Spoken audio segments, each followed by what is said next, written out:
Sementara itu, pemirsa, kepolisian memperpanjang penerapan kontraflow atau lawan arah di ruas tol Jakarta Cikampek menjadi sepanjang kilometer 47 sampai dengan kilometer 70 arah Cikampek. VP Corporate Secretary and Legal PT JTT Tol, Riam Marlinda Paalo, pada hari Jumat 28 Maret mengatakan bahwa setelah sebelumnya dibuka kontraflow satu lajur dari kilometer 55 sampai kilometer 70 arah Cikampek, ruas jalan tol Japek, pukul 23.10 waktu Indonesia Barat. Atas diskresi dari pihak kepolisian, PT Jasa Marga Trans Jawa Tol mendukung perpanjangan kontraflow satu lajur dari kilometer 47 sampai dengan kilometer 70 arah Cikampek, ruas jalan tol Japek, pukul 00.15 waktu Indonesia Barat. Volume lalu lintas kendaraan arah Cikampek pada ruas jalan tol Jakarta Cikampek memang mulai meningkat. PT Jasa Marga Trans Jawa Tol mengimbau kepada seluruh pengguna jalan agar mengantisipasi perjalanan, memastikan kendaraan dalam keadaan prima, saldo uang elektronik cukup, kemudian mengisi bahan bakar sebelum memulai perjalanan, serta membawa bekal untuk menghindari kepadatan di rest area. Selain itu, pengguna jalan tol juga diminta berhati-hati dalam berkendara, mematuhi rambu-rambu, dan mengikuti arahan petugas di lapangan. Sebelumnya, atas diskresi pihak kepolisian, PT Jasa Marga Trans Jawa Tol mendukung pembukaan jalur kontraflow satu jalur dari kilometer 55 sampai 70 arah Cikampek, ruas jalan tol Japek pada pukul 23.10 waktu Indonesia Barat. Hal ini guna mengurangi peningkatan volume lalu lintas pada arus mudik Lebaran 2025. Menurut PT Jasa Marga Trans Jawa Tol, tercatat sebanyak 282.994 kendaraan menuju wilayah timur Trans Jawa melalui gerbang tol Cikampek Utama pada H-10 sampai dengan H-5 atau 21 hingga 26 Maret ini.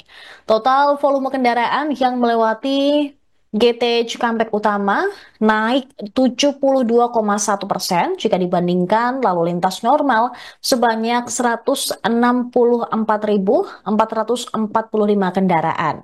Oleh karena itu, PT Jasa Marga Trans Jawa Tol melakukan rekayasa lalu lintas one way dari kilometer 70 ruas jalan tol sampai dengan kilometer 210 ruas jalan tol Palimanan Kanci atas dasar diskresi kepolisian. Sebelum ke Ciwandan, saya sampaikan bahwa traffic recording yang berada di Cikampek sampai Trans Jawa, dari tadi pagi kita sudah lakukan rekayasa kontraflow ya. Dari kontraflow meningkat ke one way lokal. One way lokal itu dari wilayah Jawa Barat. Kami perpanjang lagi one way lokal sampai ke Jawa Tengah. Dari perbatasan Jawa Tengah sampai di Batang. Batang nanti masih dilanjutkan normalisasi. Jadi prediksi arus puncak yang direncanakan besok, hari ini juga cukup tinggi. Jadi traffic counting-nya cukup tinggi, visi rasionya juga cukup tinggi, sehingga langkah-langkah strategis untuk rekayasa dari kontraflow sampai one way lokal sudah kita lakukan. Berarti untuk one way lokal ini bukan sampai Kali Kangkung? Sampai Kali Kangkung itu normalisasi, jadi sampai Batang, karena one way nasional besok itu dari kilometer 70 sampai kilometer 414 Kali Kangkung. Tapi kalau kita lihat sampai pukul 12 malam ini, Pak Agus, bagaimana untuk rencana one way? Masih seperti rencana awal? Dari pagi, sore, hingga malam ini, jadi bangkitan arus cukup tinggi. Apakah nanti malam ini bagian daripada puncak arusnya, nanti akan kita lihat trafiknya ya. Tetapi prediksi untuk arus mudik puncaknya tanggal 28 besok pagi. Biasanya mulai terlihat tuh kapan, Pak Agus? Setelah sahur kah atau bagaimana? Malam ini cukup padat ya, dari sore, dari malam ini juga. Dimungkinkan juga setelah sahur nanti juga ada kebangkitan arus yang perlu kita antisipasi. Namun hari ini juga 30 menit yang lalu juga kita lakukan kontraflow karena radar di kilometer 70 itu masing-masing sudah 5.600. Jadi sudah melebihi daripada indikator-indikator yang sudah kita harus lakukan. Kontraflow mana Pak? Kontraflow dari 55 sampai 70. Oke, Jadi sudah tambahan malam ini, terus yang di Jawa Tengah dari kilometer 234 sampai ke arah Batang. Dari Batang nanti dilakukan normalisasi dari Batang sampai ke Kerapiak. Jadi untuk one way nasional tetap dilakukan besok pagi. Oke, baik, siap. Terima kasih. Puncaknya malam ini atau sebelumnya? Karena mengingat besok juga sudah Kalau prediksi memang besok ya, tapi malam ini kan masih dalam proses. Jadi update traffic accounting-nya nanti kita akan koordinasi di jasa marga. Kira-kira untuk ganjil genap sudah diterapkan atau belum, mulai dari Tangerang? Baik dari walk from anywhere, terus pengurangan sumbu 3, ganjil dan genap ini sudah kita berlakukan mulai operasi dimulai tanggal 23 sampai tanggal 8. Oke, cukup. Oke, terima kasih.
Download Tribun X sekarang, menghadirkan lokal menjadi Indonesia.